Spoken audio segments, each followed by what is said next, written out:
Salut à toi, grand pronostiqueur, et de retour sur la chaîne de Corner Prono pour les pronostics de la grille du samedi 6 février. Donc je voudrais revenir sur la grille que je n'ai pas faite dans la semaine. Tu le sais, savoir cocher est un métier, mais apparemment ce n'est pas encore le mien. Parce que vu les résultats du week-end dernier, on avait quelques surprises, tout ça, positionné disons sur la grille, mais bon, c'est plus que des surprises qu'il y a eu, donc on est passé à côté. La grille de cette semaine, j'ai pas eu le temps, donc j'ai étudié avec calme et parcimonie la grille de ce loto-foot de ce week-end. Donc on va commencer avec le match numéro 1, le classico de notre championnat.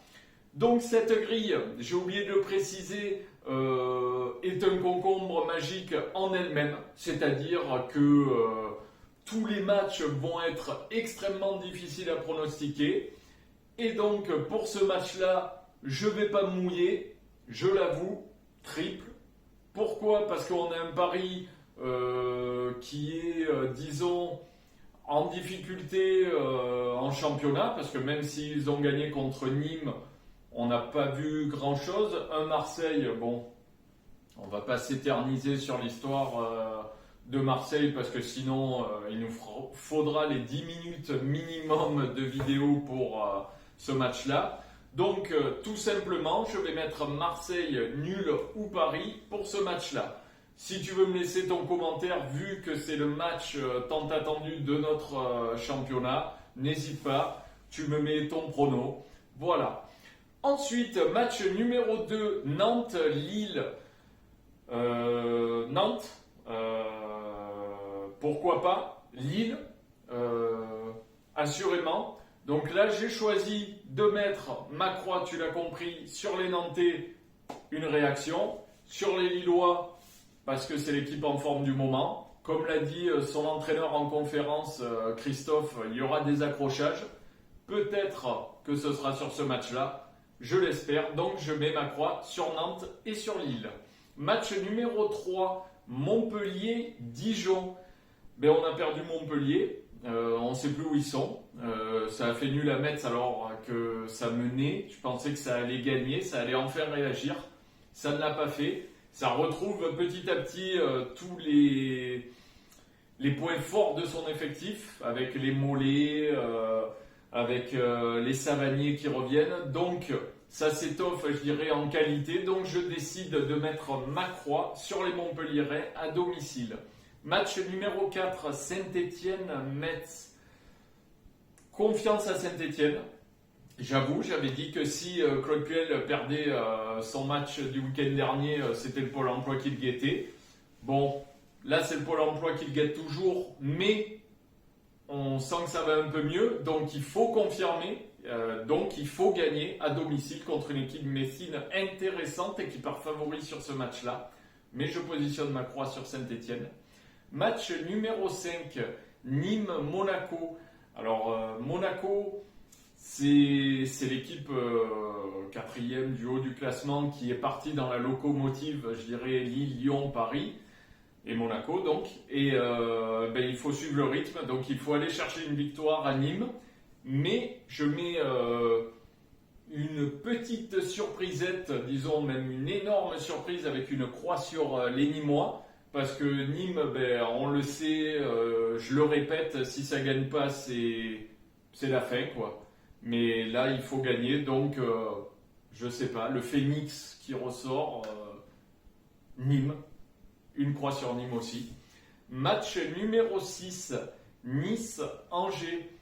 Des Niçois malheureux lors du derby, des Niçois qui ont besoin d'une victoire. Je veux croire à une réaction, même si Angers est bon à l'extérieur, je décide de mettre une croix simple sur les Aiglons à domicile. Match numéro 7, qui conclut ce Loto Foot 7, Liverpool-Manchester City. Alors là, c'est pas un cadeau. C'est pas un cadeau, mais Liverpool, comme je le disais, L'année dernière, un peu à la manière de FC Barcelone, c'était sécuritaire. Cette année, pas du tout. Donc, je vais faire confiance à Manchester City, avec encore une petite surprise, parce que bon, là, c'est quand même pas trop une surprise, c'est deux gros clubs. Mais je mets ma croix simple sur Manchester City. Match numéro 8, on reste en Angleterre avec un Wolverhampton-Leicester. Alors Leicester c'est 3e, Wolverhampton c'est plus bas, c'est après la 10e place. Mais je vais quand même mettre une croix sur Wolverhampton et une croix sur Leicester pour ce match-là. Je décide de ne pas jouer le nul parce qu'en Angleterre on sait, logiquement ça joue jusqu'à la dernière minute même quand il y a match nul. Donc je mets mes croix sur un Wolverhampton et sur un Leicester, en espérant qu'il n'y ait pas match nul. Match numéro 9, Atlético Bilbao, FC Valence. C'est compliqué. C'est compliqué. Moi, je mets ma croix sur Valence. Pas pour le nom, je mets ma croix sur Valence parce que Valence, s'ils veulent rester aux 5 premières places en Espagne, il faut gagner. Donc, je vois une victoire de Valence à l'extérieur pour rester dans ses objectifs de la saison. Donc, il faut une victoire de Valence sur ce match-là. Match numéro 10, Betis Séville, FC Barcelone. Compliqué aussi. C'est pas à toi que je vais te l'apprendre. Donc là, je vais quand même faire confiance au FC Barça qui a fait un gros match dans la semaine, enfin un match un peu fou. Je vais mettre quand même une croix sur le match nul parce que Betis Séville c'est pas n'importe qui. Bon, on le sait, c'est à huis clos mais ça joue quand même à domicile. Donc là, je mets ma croix nulle et FC Barcelone parce que autant la semaine dernière il y a eu beaucoup de surprises, autant je pense que la normalité va revenir sur les championnats ce week-end.